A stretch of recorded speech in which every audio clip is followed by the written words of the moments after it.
Well, we're back again with Justice Hubert Bass. We want to finish up on what we were talking. Another installment of Race, Religion, and Politics, the most provocative online talk show in Crittenden County. Race, Religion, and Politics. Everything that your mama, your daddy, and your boss man told you not to talk about. We're going to talk about race, religion, and politics right here at our view, WMNAACP. We're back with Mr. Bass. We were talking with you earlier about some comments that were directed at you by Judge Woody Wheeless, as well as the Evening Crimes newspaper. I was talking to you about why was the Evening Crimes referring to you as a big mouth, know nothing, and I think you were saying that you thought it was simply a distraction. When you say that it's a distraction, what do you mean? Well, a distraction from the real issues. And the real issues is whether we need a human resource department, Okay. the conditions that we live under here in Crittenden County, and the fairness, the whole idea of fair play in Crittenden County. So it's no secret that you think that race is the foundation for life outcomes and decision making here in Crittenden County, and I tend to agree with that assessment. How is it that black justices have such a different view from the white establishment about race? I mean, what is it? Is it that we actually disagree, or is it that we have different political agendas? Well, I believe it's got to be agenda, because when talking with black justices, all of them agree with what I'm saying. Yes. All of them agree. I haven't, talked to any black justice that does not agree that race is the foundation of what's happening here in Crittenden County. So, I think that all of them agree. The problem may be doing it in front of an audience that include whites. Well, I think part of the problem is that, for generations, African Americans have been afraid to speak up and to speak out because they were afraid to be terrorized. And obviously, part of white supremacy and its maintenance has been its capacity to terrorize its victims, which mainly African Americans, economically, politically, socially, and physically. So the residue is very strong with us.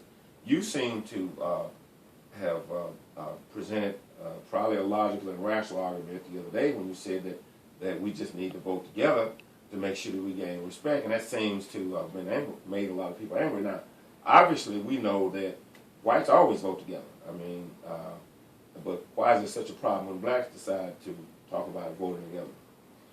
Again, 95% of the times you would say that absolutely. Whites vote together. Now, first of all, let's be clear. Now, nobody can disagree with that. Everybody knows that. So apparently, some of us are just lying. Anybody tells you anything different than that, they just flat lying. So, but I am so happy. I was happy that you raised the issue, and I was hoping that it would inspire the other justices to do what they know. Right. Everybody knows this. So when Woody Wheeless says that you're trying to divide the county, is he saying? It appears to me what he's saying is that as long as whites stick together, it's okay. But when blacks start sticking together, then that means that they're being racist. Because I have always argued that racism is, in fact, a group phenomenon. It's not an individual phenomenon. So Hubert Bass doesn't control the mechanisms. Doesn't own the banks, the newspapers, insurance companies. He doesn't own any last word decision-making authority. So when they call you a racist, you're saying it's just a distraction. Right. So I was so glad that you said that. But the newspaper seems to be pretty strong about attacking you. I mean, they've called you foolish, narrow-minded, shallow-minded. They even compared. They said something about Dr. King, which we mentioned earlier. Dr. King was murdered in Memphis 45 years ago, and he was called all those same names. How do we get to governing if we have all these distracting conversations going on? Well, what Woody Wheeless understood was the whole idea of us voting together and that unity was an attack on white supremacy. He understood that, and the paper is throwing the distraction out, hoping to beat back some of the black justices. Well, let me ask you this. Now, the people at the paper seem to be more in line with Keith Ingram and Billy Johnson. So why would they be backing Woody Wheeless? Now, could it be that they're trying to sick Woody Wheeless into a fight with you, hoping that it will damage him politically in the black community, and then whoever their support can actually win the county judge position next year. Some people have suggested that. That very well could be it, but I will say this, that is what will happen. If Woody falls for being baited into a confrontation with me, he will lose the black vote. Okay, now let me move on past that, and I hear you, and I believe that you're correct. Now, also, we have another ordinance that you did, and we talked about it in our last segment, but I want to touch on it again. That you wrote an ordinance to create a economic development committee, and it passed. And you're now the chairman of that committee. But when y'all went out to the college to have a meeting about it, all of the accolades went to Woody Wheeless. I mean, Woody Wheeless doesn't have a vote, so he didn't create it. Do you think that there is an effort to write you out of having been the writer of the ordinance? Well, absolutely. I've seen this happen once before. Mm-hmm. When I was on the city council, I wrote a ordinance for the city to well, actually, it was a resolution for the city to recognize Black History Month.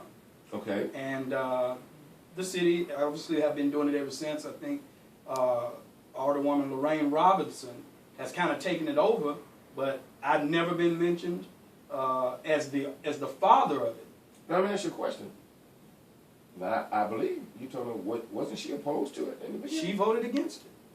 Okay, but now she's the ramrod of it. She's the ramrod of it, yeah. And most people that wouldn't know or have forgotten would not know that actually that celebration of Black History Month by the city council, I wrote that resolution, sponsored it, and it passed with a vote of 8-2. And Ms. Robinson did vote against it. So I've seen how they go about trying to write you out of the history of it. I think we call that isolationism. We of course, you know, as being a member of the NAACP, you know that the paper won't print anything that we do, not a program, not a statement, none of those things. And when we go to city council meetings, you know, Mayor Johnson has the TV camera shut off when we get up to speak during the citizens review. So it's about isolating people to make sure they're not heard. It's censorship. In fact, is what it is. Well, we at our view don't plan to sit back and allow you to be isolated. So we got just a short period of time left on our show, and again, we appreciate you coming out. But I wanted to, as the president of the Crittenden County NAACP, I wanted to recognize you officially as a serious freedom fighter, and it is an honor to have you to stand up for us. It's an honor to watch somebody. It's always good to see when you got somebody has the courage of their conviction. And I hope and pray that this becomes contagious amongst the other African Americans and whites who mean well. We're always on the lookout for all other people who were just people. But again, this is Race, Religion, and Politics, and we're going to be doing more shows.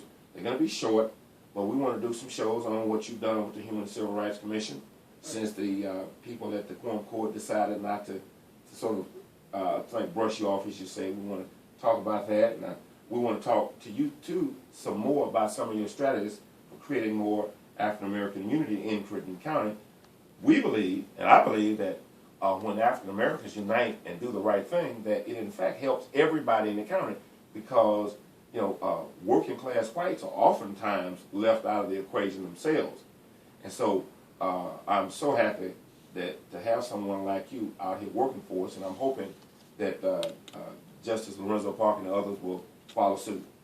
Again, this is Race, Religion, and Politics. I'm Shabaka. I'm your host. We have the most provocative online talk show in Crittenden County, and we thank you. And tune in and see us at Our View, WMNAACP. Thank you and peace. Baz, can you start the first download?